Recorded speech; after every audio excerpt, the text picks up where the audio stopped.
recordar é viver. Ok, a frase pode até ser batida, mas diante de cenas como essas, fica impossível não se emocionar. Bellini, capitão da seleção brasileira, com a taça Jules Rimet na Copa do Mundo de 58.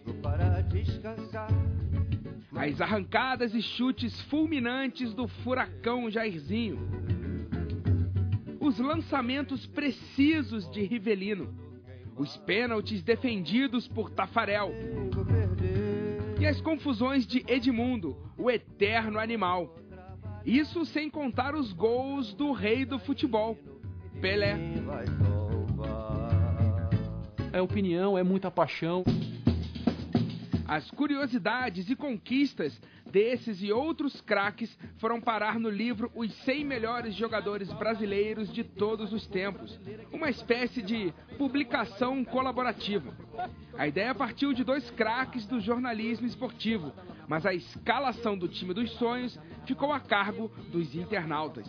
Pelo site dos canais ESPN, a gente pediu para as pessoas nos ajudarem a escolher os 100 melhores jogadores brasileiros de todos os tempos. Era um universo de quase 200 jogadores que a gente decidiu, o colégio eleitoral foi definido por nós, Tá. E a pessoa podia votar em no mínimo 1, no máximo 100, com o mesmo login, vai. Mas a gente também não numerou para não correr o risco de cometer injustiças aqui, então os 100 sem uma classificação. Não é um ranking, né? É. O primeiro do livro é o Pelé, não há discussão. E depois vem os outros 99 em ordem alfabética. Entendi. Quando a história acontece no passado, a lenda vai sendo contada e acaba virando verdade, um jogador fica mais brilhante do que foi. Exato. Quer um exemplo legal? Por favor. Rivellino, a gente evidentemente sabia que ele jamais ficaria fora desse livro. Claro. E o que foi muito interessante, nós dois pudemos escrever exatamente o que veio à nossa cabeça a respeito de cada um deles.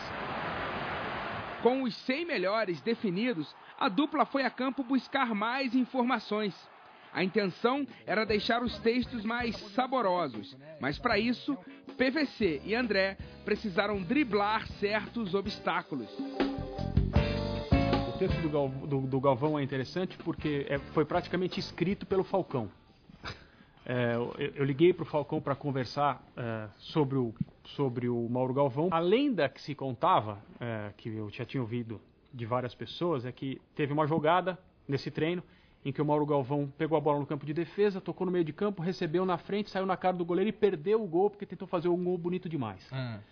E que o Falcão, dono do time, lhe deu uma bronca e falou para ele: ô guri, na próxima faz o gol. E dá de bico, alguma coisa assim. E o Mauro Galvão passou pelo meio de campo e falou: onde é o bico? A história não é bem essa. O Falcão se lembra exatamente da história. Depois eu falei com o Mauro Galvão. Aí depois a discordância sobre as versões é uma coisa interessante. Tá tudo no texto. A gente não tinha autorização para escrever o Garrincha, para usar a imagem do Garrincha. Acabou entrando uma ilustração belíssima da camisa 7 do Garrincha. Que a família do Garrincha encrencou, como encrencou lá no livro do Rui Castro, mais ou menos isso? Mais ou menos isso. Mas vamos combinar que isso aqui ficou... Não, isso aqui é... Ficou Garrincha, né? Ficou Garrincha total. Se, no calor da partida, até um experiente juiz pode cometer injustiças, com a dupla aí não foi diferente, não. Alguns grandes craques brasileiros ficaram de fora da votação na internet.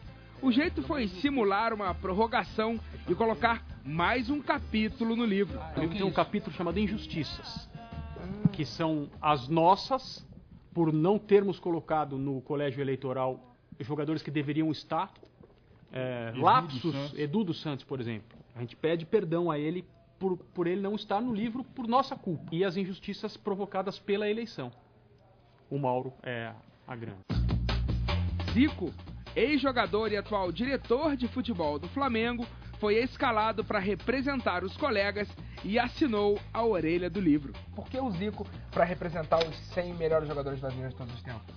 A gente estava pensando em alguém muito emblemático, assim, para nós dois, e um nome que não seja um desses de um passado tão distante, que seja acessível para várias gerações, que muita gente tenha visto e que seja um cara indiscutível.